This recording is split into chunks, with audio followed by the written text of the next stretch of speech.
एक ब्रेकिंग बातमी बघूयात। ठाकरे बंधूंनी राज्य निवडणूक आयुक्तांना एक पत्र लिहिलेलं आहे आणि प्रारूप यादीच्या संदर्भातलं हे पत्र आहे। मुंबई महानगरपालिका निवडणुकीसाठी प्रभाग निहाय मतदार यादी विभाजनामधील गंभीर त्रुटी आणि जो गोंधळ आहे तो दूर करावा, पारदर्शक निवडणुकीची प्रक्रिया राबवण्यासाठी तातडीने उपाययोजना करा, अशी मागणी या पत्राच्या माध्यमातून ठाकरे बंधूंनी केली आहे।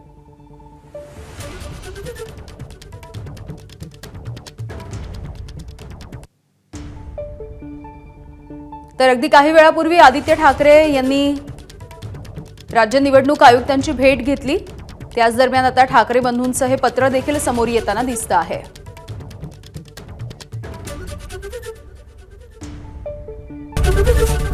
एबीपी माझा, उघडा डोळे बघा नीट।